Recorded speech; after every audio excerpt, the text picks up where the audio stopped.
Hi guys, जय भीम, नमो बुद्धाय। आज सोलापूरमध्ये महाकारुणिक तथागत भगवान गौतम बुद्ध यांची अस्थीचं आगमन आहे। यांची अस्थी 2500 वर्षापूर्वीची अस्थी आजही आपल्याला दर्शनास मिळत आहे। हे सोलापूरचं भाग्यच आहे। सोलापूरचं म्हणण्यापेक्षा महाराष्ट्राचं भाग्य आहे। त्यांच्यासोबतच भारतीय राज्यघटनेचे शिल्पकार डॉक्टर बाबासाहेब आंबेडकर यांची अस्थी आहे। त्या तथागत भगवान गौतम बुद्धांच्या सोबत हे अस्थी सोलापुरात येत आहे। त्याचं आपण दर्शन घेऊया। आणि ह्यासोबतच सांगायचं झालं तर ही अस्थी श्रीलंकेवरून आत्ता महाराष्ट्र दौऱ्यावर आहे। आणि सोलापूरचे खूप असे जो बुद्ध धम्माला मानणारा लोक आहे तो इथे यायला जमा व्हायला चालू झालेला आहे। तर ते आपण आता बघूयातच। यासोबतच ज्या डॉक्टर बाबासाहेब आंबेडकरांनी धम्माची दीक्षा घेतली, तर बाबासाहेबांना एक संत असं म्हणत होते की बाबासाहेब, तुम्हाला जर धम्माची दीक्षा घ्यायची असेल तर असा धम्म तुम्ही चॉईस करा की स्वदेशीय धम्म असेल। किती लहान शब्दात स्वदेशी आहे।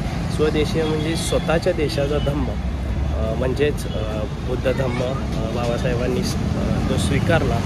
आणि बाबासाहेबांचं स्वप्न होतं की भारताला बौद्धमय भारत करायचं, आणि ते स्वप्न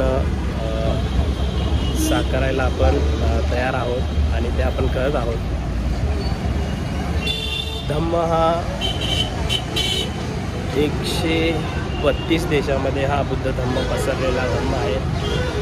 त्यासोबतच आपल्या भारतातही अनेक लोक बुद्ध धम्माला मानतात। तर आपणही त्या बुद्ध धम्माचे जे संस्थापक आहेत, ज्यांनी बुद्ध धम्म या अख्ख्या जगाला दाखवून दिला, असे तथागत भगवान गौतम बुद्ध यांची अस्थीचं आपण आज दर्शन घेणार आहोत। बुद्ध महासभा असेल, परत जे बुद्ध धम्माला मानणारे लोक आहेत यांनी सोलापुरात पूर्ण पंचशील असं सोलापूर करून दाखवलेलं आहे। बुद्ध धम्माचं त्यांचं निधन 2500 वर्ष आधी झालं होतं। हे अस्थी आपल्याला पाहायला मिळतं। तर आपण अस्थीचं दर्शन घेऊया। बुद्ध धम्म सांगतात की मी कुठलाही देव नाही, पण बुद्ध धम्म असं सांगतात की तुमचा मार्गदाता आहे। मार्गदाता म्हणजे मी तुम्हाला एक मार्ग दाखवतो, त्या मार्गाने तुम्ही चाला। आणि बाबासाहेबांनी धम्म स्वीकारल्यानंतर आपल्याला 22 प्रतिज्ञा खूप चांगल्या प्रकारे दिलेल्या आहेत। त्या 22 प्रतिज्ञेचं आपण पालन हे 100% केलं पाहिजे। का केलं पाहिजे तर आपल्या जीवनात आपल्याला जर सुधारायचं असेल, कुठून जर आपण कुठल्या जाळ्यात अडकलेलो असेल तर तिथून आपल्याला वर यायचं असेल, आपली प्रगती करायची असेल तर 22 प्रतिज्ञाचं पालन हे आपण केलंच पाहिजे। म्हणून बाबासाहेबांनी दिलेल्या 22 प्रतिज्ञाचं पालन आपण करा, ही माझ्याकडून सर्व। अस्थी कलश यात्रा जिल्हा पुणे काके छत्रपती शिवाजी महाराज चौक मार्ग डॉक्टर बाबासाहेब आंबेडकर उद्यान पेठ सोलापूर येथे सायंकाळी 7 ते सायंकाळी 10 वाजेपर्यंत लोक दर्शनासाठी ठेवण्यात येणार आहे। चला दर्शन घेऊया, चला दर्शन घेऊया, चला दर्शन घेऊया तथागताच्या अस्थीचे। चला दर्शन घेऊया तथागताच्या शिष्याच्या अरहंत भिक्षूंचे।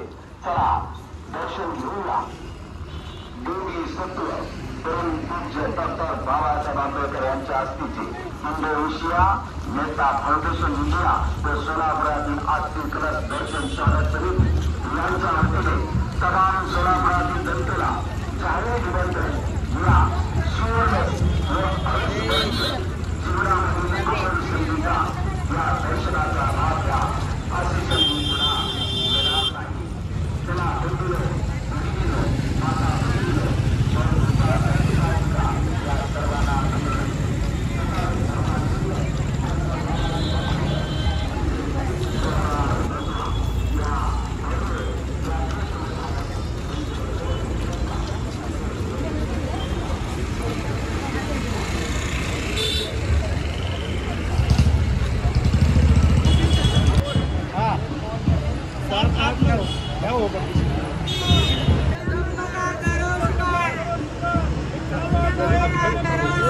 धर्म का करो स्वीकार। जय भारत की शान है।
पासून सुरुवात करत आज ते सोलापूर या ठिकाणी उपस्थित झालेले आहेत।